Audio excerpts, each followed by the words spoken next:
Hey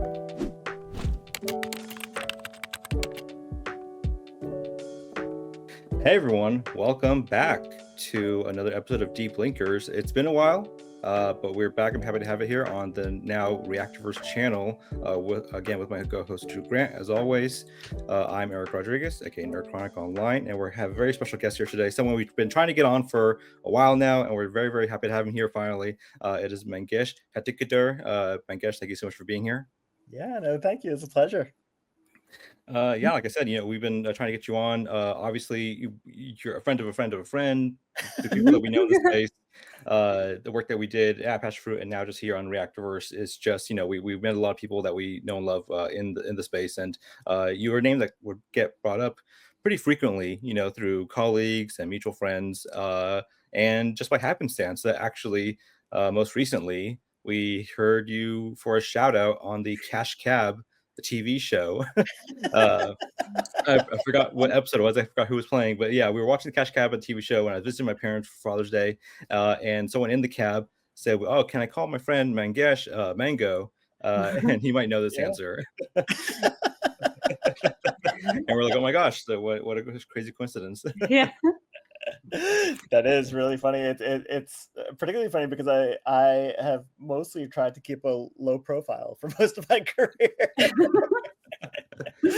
And never did interviews or anything like that. And so I've started doing them more now, but it's funny that anyone saw me or heard me on Cash Cab.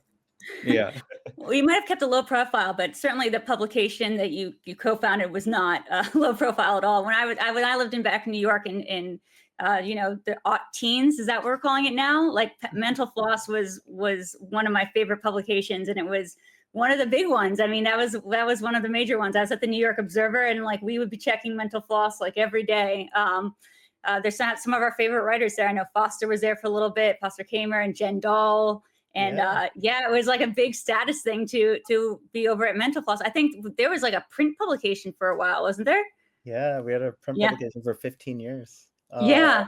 I felt really, really lucky that it was this thing I started in college with my friends, and I just got to keep doing it. And and the nice thing about a magazine or a website too is that you can just offer people a chance to try to write, right? And so you get to experience a lot of people, and then let people grow with you. And so everyone from John Green had one of his first bylines. John and Hank both actually ran some rigs. So a lot of YA writers, oddly enough. But yeah, it was a luxury to get to work with people like Foster and Jen and just a million other people that I really love. Yeah, that's awesome. That was one of my favorite things about being over in the Observer too. Is I started a TV section called TV Download, and we had so many writers who now I look at Only Murders in the Building or the Vampire, and I'm like, oh, they're the head writers of these shows now. They were people that were writing recaps of the Nick, but now they're the showrunner of Only Murders or something. It's great. It's unbelievable, right? And I feel like that's. There's something about New York that's special in that way, where everyone's trying to get bylines. And it's funny because we were actually based out of Birmingham, Alabama initially, but my friend Jason English, who was the editor of the website, sent me this cache of photos from a party we threw and just this week, and I looked at them and they're like, oh, this person was a College Humor then, but now is a head writer of Saturday Night Live, and this person is, it was just so fun to see all these people who you got to rub shoulders with back when. I know exactly who that was. Streeter? Is it Streeter or Sarah? Streeter and Sarah were both there, and Amir was there as well. So yeah, that's great. So what was the sort of impetus for Mental Floss? I don't actually. By the time I was there, in the New York scene, it feels like Mental Floss had been going on for decades and decades. Although I'm sure that was just the vision in my head. But what was the germ of an idea for what the publication was? Yeah, I mean, there was a group of kids in my freshman year in college who lived in the same dorm with me, and we used to, at the end of the night, often we would end up in one person's room and we just argue about ridiculous things and also share so like what was the sexiest dinosaur, or so stupid comments, but then also like share the strangest things we learned in our classes, and it ended up being this thing where we realized we're just like, we all wanted to keep learning, but we didn't know how we do that after we graduated, right? Like, and so like we figured, we'll get to take all these intro classes or whatever, and then we'll have to like focus on being lawyers or focus on being engineers or whatever it was, whatever career path. And we thought, like, where do you learn after college, and how do you do it in a way that's like fun and quirky and entertaining, and like sitting with your favorite professor at a bar rather than like reading a dusty textbook. And so we said, well, what if we could create this thing that felt like all your favorite professors? And it was really my friend Will Pearson, who lived next door to me, he and I co-founded Mental Floss, and he had always been obsessed with facts, and so like he had long lists of like his favorite left-handed people, or like just favorite people named Fred, like ridiculous things like that, and also important ones as well. But like he was like a list maker just because he enjoyed collecting that stuff, and he was also just really, really funny. And so like the people we were around were like easily could have written for like for comedians or done stand-up. And so it was this mix of humor and entertainment and education that I think was really compelling. And so we went to the newsstand and looked for it and couldn't find it on newsstands. And then we and then we ordered a book called How to Launch Your Own Magazine by a guy named Mr. Magazine. And that's when we launched a magazine. We put it out on campus in our junior year, and we put it out nationally our senior year. And we just used babysitting money and money from working at restaurants and bussing tables. And I worked in a video store, and that's how we got it off the ground. Wow. Wow. Yeah, I mean, obviously, you mentioned just the background with the learning and like what you've done with Mental Floss and now Kaleidoscope. There's a union between science and tech and storytelling, all in there. I guess, what is your sort of general background with science tech? Just growing up, your interest, kind of like where that sort of sparked from in your childhood and onward. Yeah, my dad was an engineer, chemical engineer, but he was also just a tinkerer. So he would like take apart speakers. We had like a lot of like wood shop tools in the garage. He was like always pulling apart computers and putting them back together and stuff like that. And also in other ways too, right? Like in the kitchen, he was like he was a chemist in the kitchen. He was a chemist wherever. And so he had this like real love of just letting us play and learn, and my mom too, and my mom was a preschool teacher who was like the world's best preschool teacher. She just like made everyone like fall in love with the topic they were most interested in, and like and the type of teacher that like kids would cry at the end of the year because they didn't get to see her the next day, like that. And so like I had these really wonderful parents who encouraged education. I did science Olympics in middle school and high school, and I was okay at science, but I was really good at science Olympics because it was just creativity. And it was like, how do you make like pennies sit on an aluminum float, right? Or like, how do you make a paper plane fly for longer than everyone else, or like that type of thing. And that was really fascinating to me. But I think the education bit, I had worked in advertising for a bit. When I was 17, I went to India and I wrote copy for commercials for like washing machines and other things, and like even cigarettes, weirdly, and the whole thing for me was like, we're putting all this intense creativity into making people care about one washing machine over another washing machine when they're the same washing machine, and like the amount of time and effort that was going into this, versus with Mental Floss, it was like, oh, what if we could make people secretly like fall in love with learning and realize how much they loved the world around them and appreciated things, and like come in not realizing.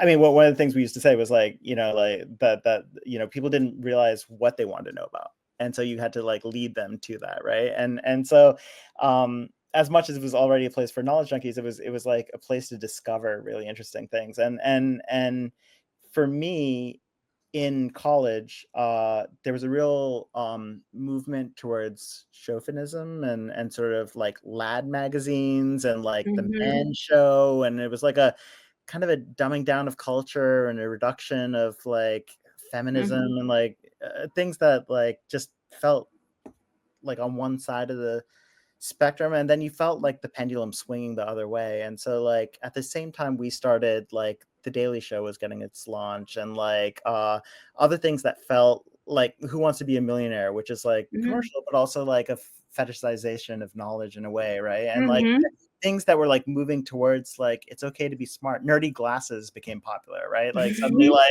like Tina Fey was on TV, you know, wearing them, and everyone was wearing an Ira Glass style glasses, and you know, and so it felt like, oh, there's something smarter about culture, and people are moving towards this. And to me, it feels right now like there's a real pendulum against science, right? At the same moment that there is these incredible things are happening in science, right? Like the idea of these like dancing molecules that like scientists at Northwestern have essentially created by severing the spine, these like paralyzed mice, and then using these dancing molecules on them with injections, and within one injection, within a month, like suddenly the mouse is walking again like normal, you know? And like it's like stunning. Or you look at some of the stuff in AI, or you look at the stuff like all over, there's this incredible renaissance of science taking place. And at the same time, we have people who don't believe in vaccines anymore, people who don't believe in like people who don't trust science or medicine, people who don't, you know, and there's a defunding of all this stuff. And so like I think for us, partially, it's like, how do you make people realize the value of something without being pedantic about it? And how do you like, you know, our first show that we did at Kaleidoscope was called Wild Chocolate, and it was in Indiana Jones of chocolate. Yeah. And the idea of like, I mean, who doesn't want to listen to an adventure story about like trying to find wild chocolate that has like notes, flavors that like you can't taste anywhere else, and like that. And so we made that show, and it's actually like an environmental show, you know, like it's a show about protecting the rainforest, because that's the chocolate, the cacao needs that cover to be able to create these unbelievable notes and floral flavors and things. But you know, we're not going out saying it as an environmental show. It's like it's just a great story, and then leaves you valuing something that maybe you didn't come in valuing before. Yeah, I think that's so interesting. There's specifically things with, I feel like, creators and the cacao industry, the chocolate industry. I mean, listening to something recently, and Lord knows he's not a role model for anything else, but Mr. Beast was talking about how like he sources his chocolate from, and there's another creator who was like, oh, I also have a chocolate company. I know how hard it is to source cacao. And it's like, man, I guess all these people are, you know, working overseas with a bunch of, you know, people. And there's a big thing in the industry about ethical labor sourcing for chocolate making, which is very interesting. Yeah, and there's also a lot of masking of it, right? Like and so it is hard to know where some of this stuff comes from, and like how to trace it back. But yeah, I mean, I think, you know, for everything that's valuable, there's like I feel like you look at something like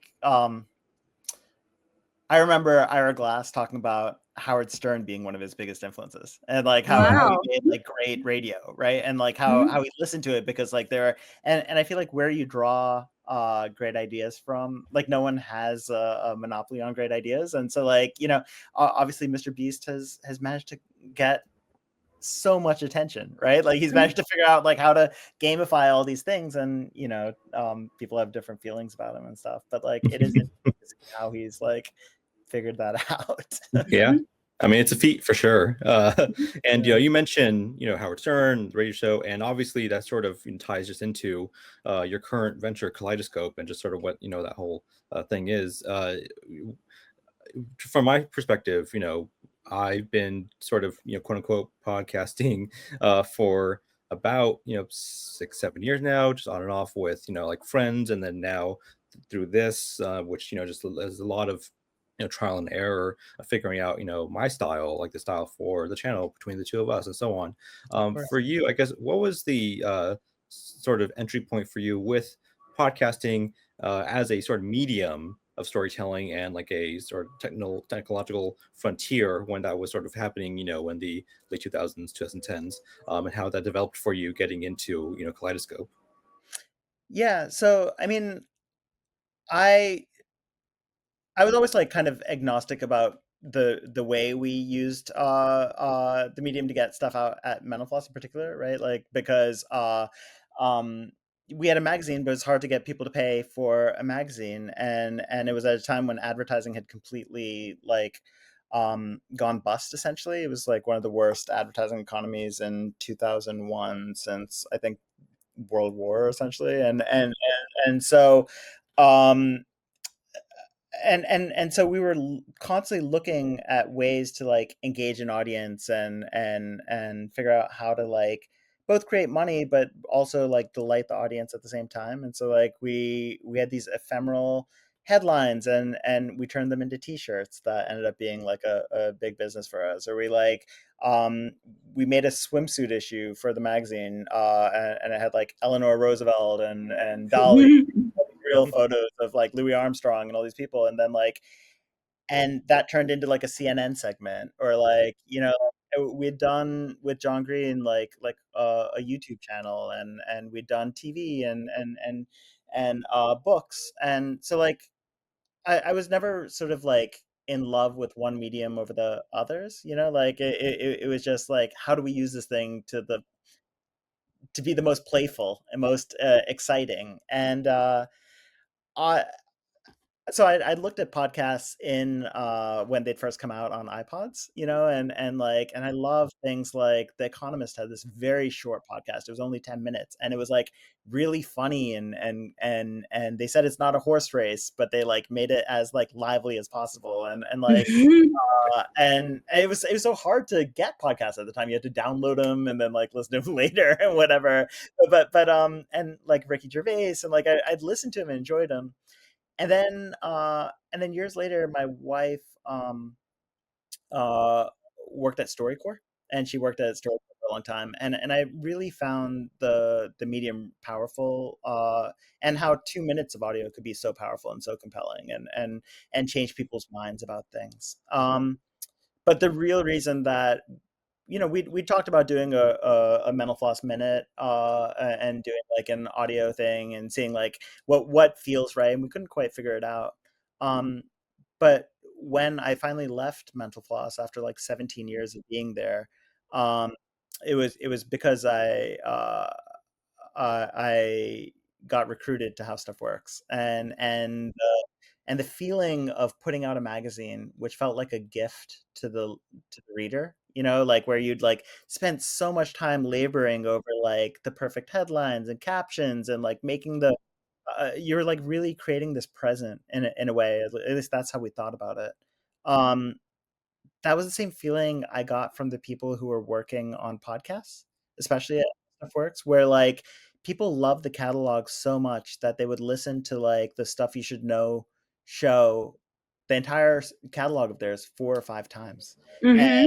they would go to Perth, and people would like show up for 3 nights in a row in Perth and fill out auditoriums there. And it's like the sort of connection and words like intimate and emotional and storytelling, like they're overused in so many ways, and yet like they can be used in a really great podcast. They are exactly that, right? Like you do feel like you have companionship, you do feel like you're trusting someone, that you're listening to them, that you know them intimately. And to me, there was something really appealing about that same feeling, because when I sent out a magazine, we would get tons of notes from people who talked about how it changed their days or their lives or their weeks or whatever. And it was the same with podcasting. That's so interesting. I've never heard it like compared to putting out a gift, but like that's exactly what it's like. When you're creating a product, well, I've never thought about it in terms of either one, but I can specifically see in my mind how that's exactly the same for like when you do layouts for magazines and papers and you're trying to get the perfect headline, and it's like, okay, well, it needs to be one character shorter, and it's like, let's just slave away for that for like, a couple hours trying to figure out how to get one character shorter and how to, get everything formatted. And it's like getting the perfect gift. It's exactly like when you're, trying to make the wrapping paper fit or something. And it doesn't, I guess at the end of the day, it's not going to be life or death, but like if you don't fix it, it's going to be quite horrible. Yeah. And I think, I mean, I remember growing up, there were things like Nickelodeon. When I first discovered Nickelodeon, it was like, oh, this is like a place for me, or like MTV, like when I fell into that, or like, there are various like movie series that you'd see, or directors that you'd fall in love with, and you felt like, oh, every time this director puts out something, it feels like it's made for me, right? And so like I think that's what I love about podcasts too, is that like there's so many listeners who are waiting because they love the show so much. They want to hear what you want to say. They want to hear like the next episode of something. And I think there's something really like, as to me, as brands have become less and less important, and I think that's partially because social media has reduced brands to like the same thing, and people have like followed the same. It feels like I can get an article and I don't know where it's coming from anymore, whereas like before I'd be like, oh, this is so clearly like a an Esquire piece, or this is so clearly like this. I feel like everything's kind of been reduced to so much of this homogenous takes in a way, and videos too, right? Like the styles are similar, the whatever, but like in audio, I don't think there's a lot of masking that. It's like hard, like there are people who try to sound like other people, but they aren't that person. That's so fascinating. I mean, another reason that might be the case, at least in writing, is because we stopped having like house writers for publications, right? Like it's now just a bunch of freelancers who are freelancing. Rolling Stone, Esquire, there's nobody's, a house writer so they can learn like the style or what a Rolling Stone article used to sound like, because people are not being given full-time jobs. And I've never thought of it that way, but that's crazy. I mean, that was something I really craved at Mental Floss, was like, because we'd started it and we thought, you're naive and cocky and you've got this like book that tells you how to like create a magazine, and you're like 20 years old or 19 at the time, and you don't realize like that so many of these things were apprenticeships for such a long time, that you learn like at the elbow of someone, or someone looking over your shoulder or whatever, and like that, we never got the benefit of that, right? And so like I think part of what was such a joy about working with so many wonderful talents is that like we got to learn from them, and then we also got to show them how to just keep chipping away at a rough product to make something that felt polished for an audience. And like I think the work really showed in a way. And so like I think it's interesting watching things like YouTube and the democratization of platforms like and podcasting too, right? Like where there's something really wonderful about the amateurness of certain things, and like the not being polished, and then like it is funny, like people talk about these mediums like they're just one thing versus the range of what's possible. And so like the talk shows that last for 3 hours, and people walk in and out of a room, versus like the explainers that people that are really tight and are just 10-15 minutes, right? Like those are completely different products, and yet like we talk about them like they're one thing.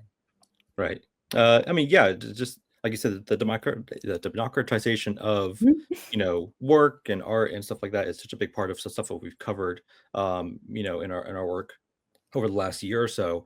And just one of the biggest catalysts that I've seen people sort of explain about their work online is like, I wanted to see something that wasn't gonna be made by anyone else. And so I Yeah. just took it upon myself. I have the tools now, I have the means to just try that and just go out there and just try doing it myself. And that's how a lot of great things start. And that's how a lot of, like ventures start that we see now flourish into, new creative ideas online. Again, that like legacy media wouldn't really have the flexibility to even try if they wanted to. So I think it's Mhm. interesting. And I think a lot of things aren't given time, right? Like so many things have Mhm. to turn to profit so quickly that you don't even get to understand your voice or who the listener is or give the listener time to evangelize the product to other people, right? I mean, it I don't think Mental Floss could have succeeded if we weren't allowed to like fail and fail and fail and fail, right? Like Mhm. every the first magazine that we put together, we were so proud of ourselves because we got a UPC code on it and we got on like Barnes and Noble and Borders bookshelves and whatever and and then we realized we hadn't put the price on top of it, like, that you had to put the and so, like, all the magazines got sent back to, like, my, my friend Will's mom's house and or parents' house, and sat at the table and stickering these things and then Oh my sending them out God. in, like, envelopes, and it's like, yes, that was, like, such an embarrassment, and we never made that mistake again, but, like but, that then we thought we put out a perfect issue, and then we realized, "Oh, there's so many errors and so many things to learn," and so, like, I feel that Mhm. way about there's something really wonderful about podcasts and being able to put something out and realize, "Oh, I'm allowed to make mistakes, I'm allowed to fix it, and I can do better the next time." Yeah, it's yeah, I mean making mistakes is such a huge part of the online journey that I've heard from other creators now who I've also interviewed in the space. And they say, when you start out, like that's the best time to make mistakes. That's the best time Mhm. to break things because you don't have any expectations about what people want to see from you, and you're still Mhm. learning your own voice.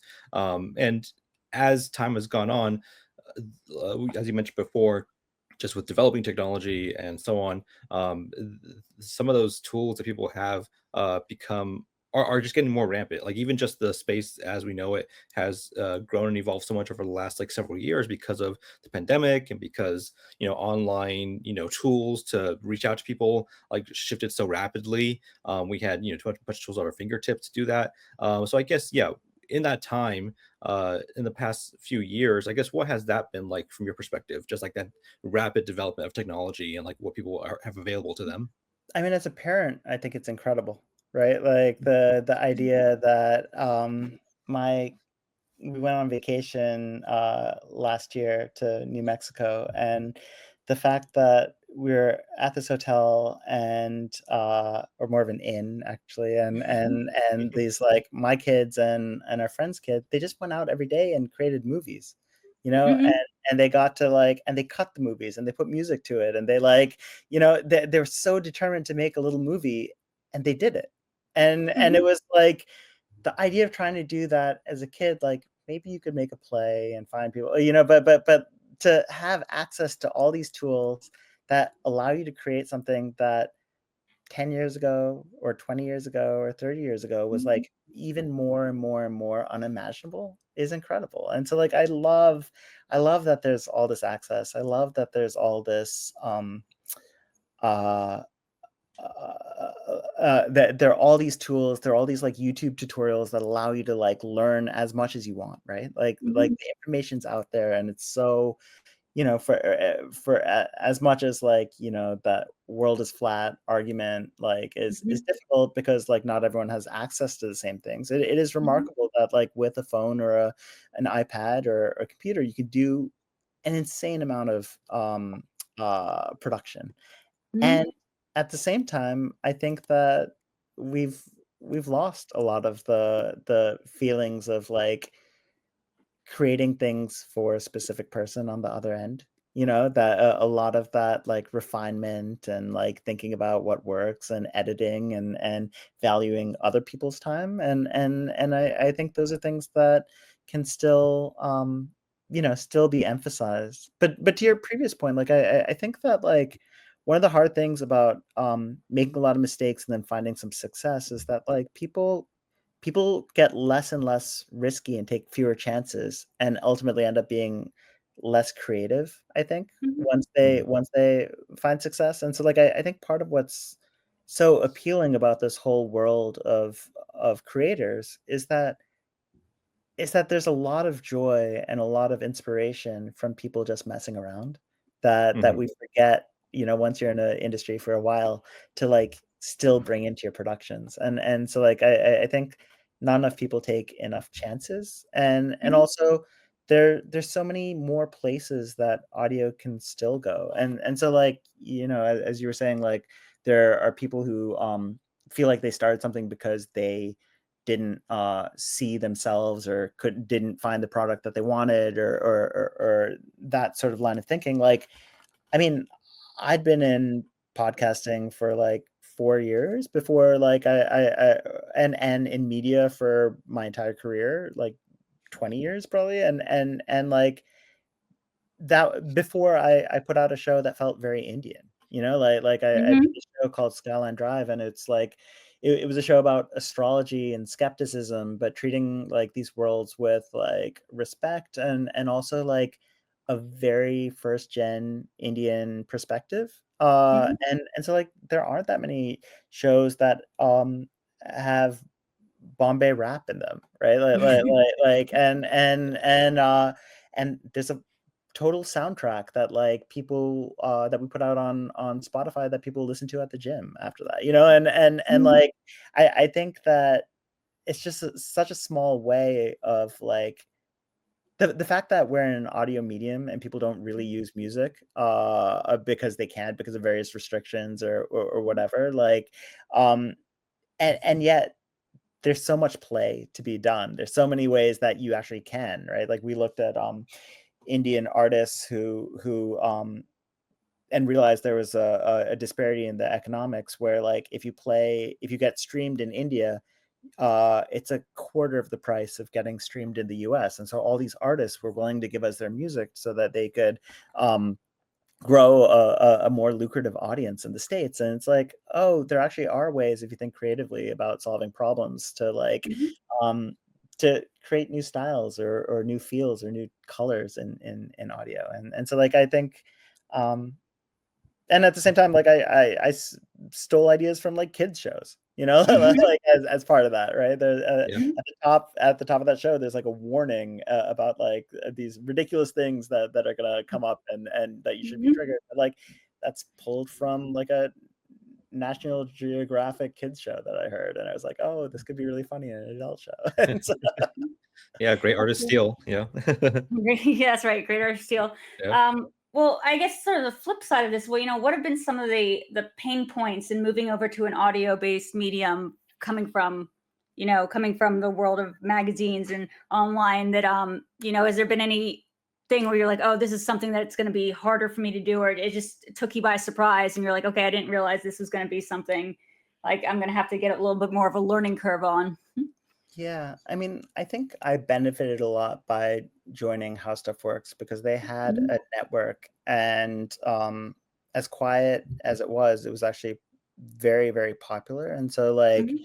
people who listened to How Stuff Works were listening to 11 and a half hours of content every week from the network. Wow. And when I joined, and so this is like 2017, I think 2018, Mhm. somewhere around then. And to me, what that solved for, which later became a pain point, was discovery, right? Like discovery in Mhm. podcasts is such a hard thing to figure out. How do you Mhm. get people to like find your show? How do you get people Mhm.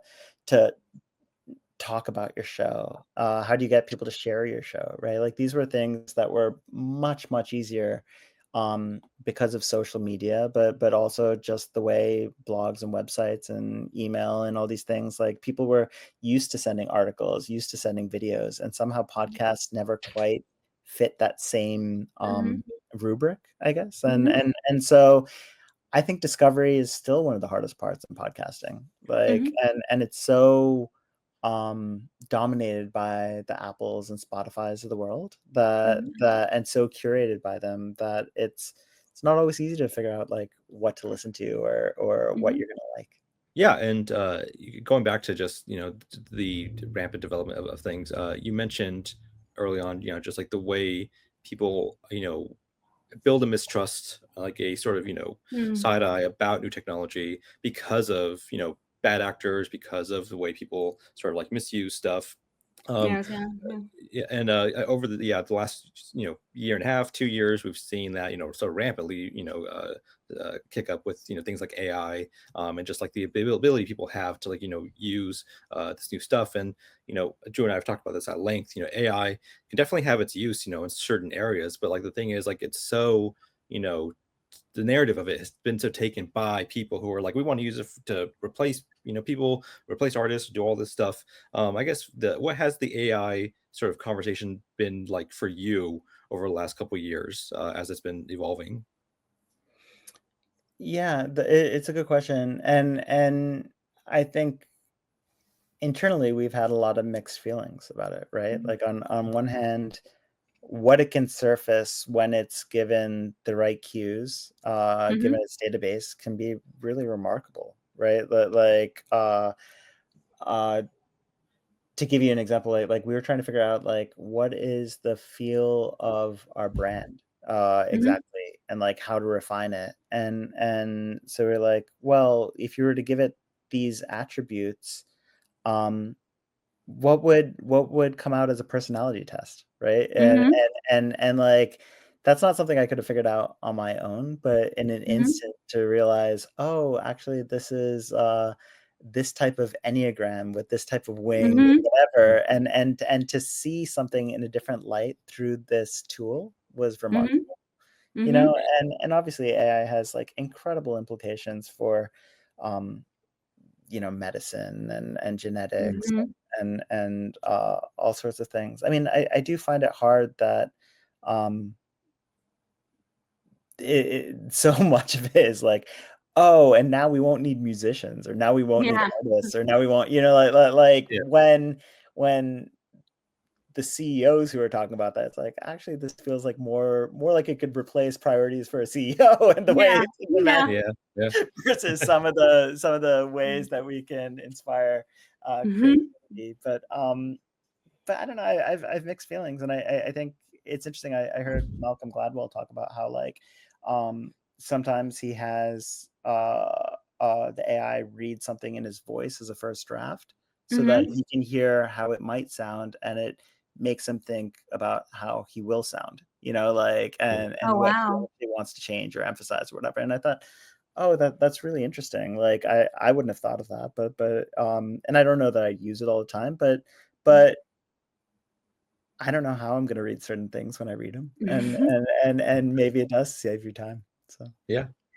One of the things I was thinking about, just in terms of any audio-based medium, and maybe look, this is also true in print-based medium, but I guess it seems a little bit less relevant as print sort of and on and blogging. Like honestly, goes a little bit more into the nostalgic view of like what the past used to look like. I grew up as a blogger. That was my whole I career, and love to blogs so much. yeah, Yeah. I was a blogger. That was my full-time job, and that was my career for like 15 years. And now it doesn't exist anymore. Now there's no blogging career anymore. So like I'm like that whole industry that I was gunning for and I did relatively well in just does not exist. So there's that. But I want to know, like, how do you fight like at least like the idea of disinformation, of which is so prevalent in some of this audio stuff, and as like I said, also in blogging and online in general. But I feel like specifically when people think about podcasts and stuff, there are a couple that come to mind, some really big ones that are like notorious hubs for disinformation.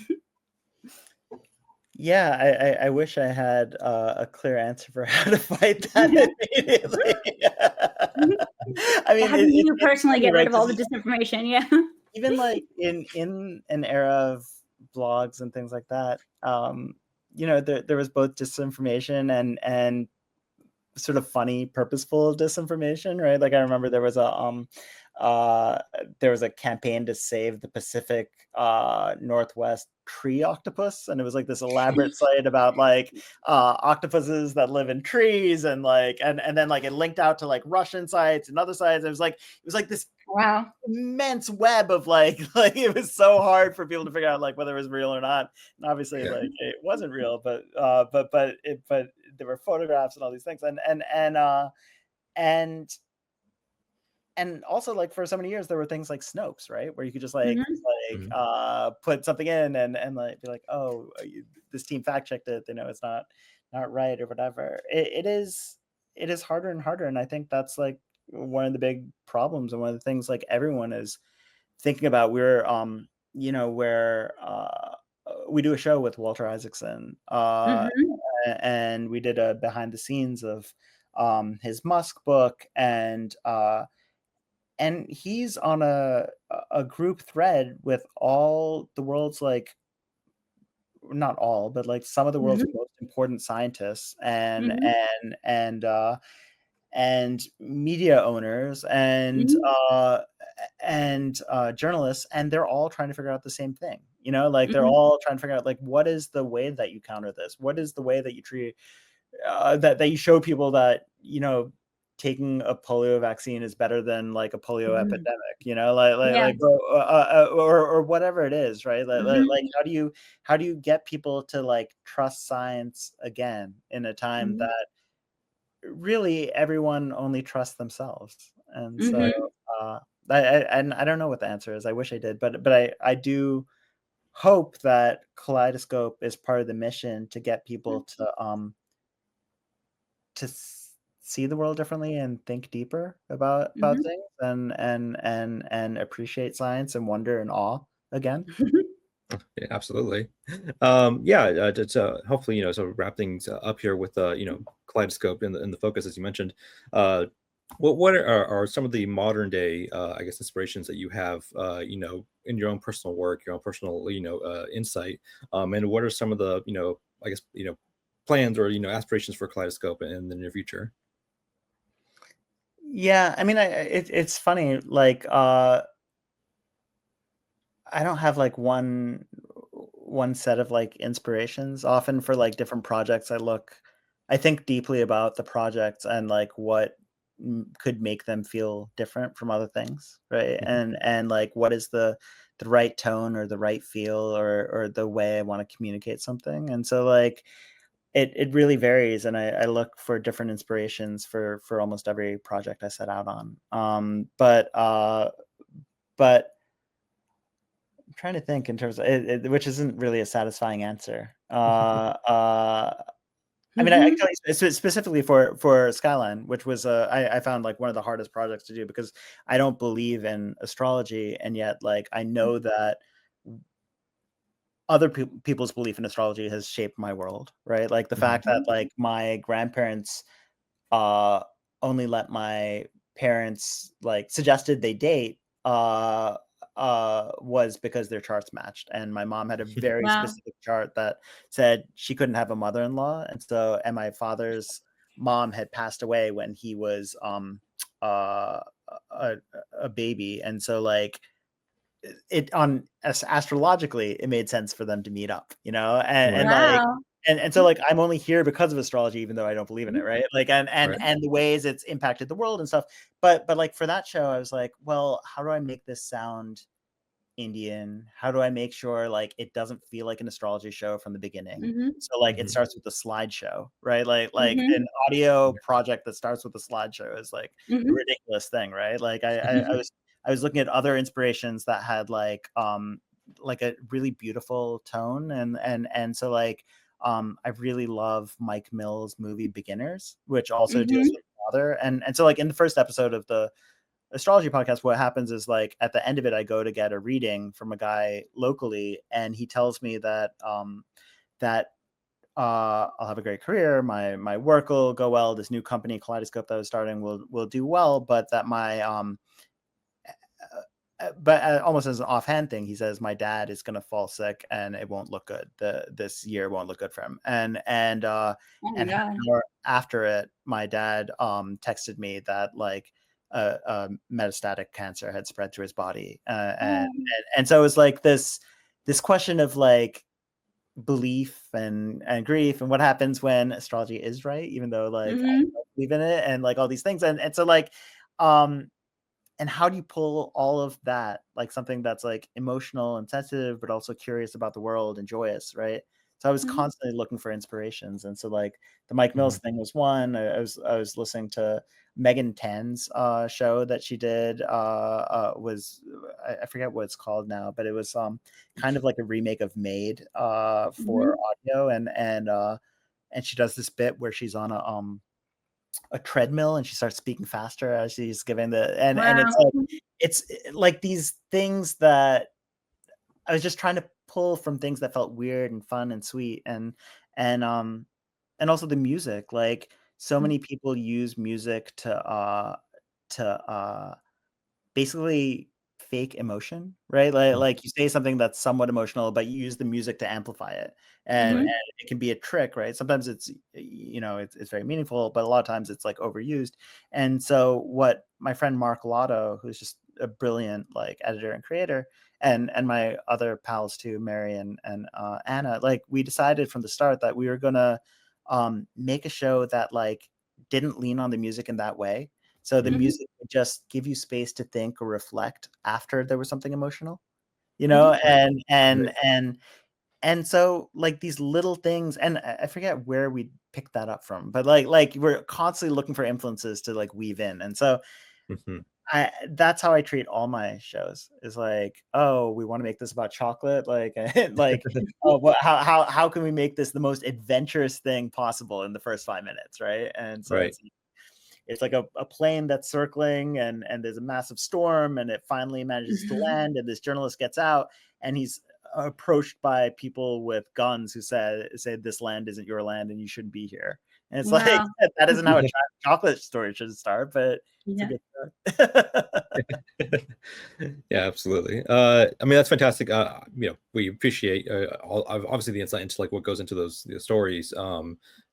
We try to draw inspiration from everyone that we have on here, and so, man, I guess you've been such an inspiration just through your work, and again through the sort of mutual, influence that you've had on us and our friends in the space. So, thank you so much for being here today.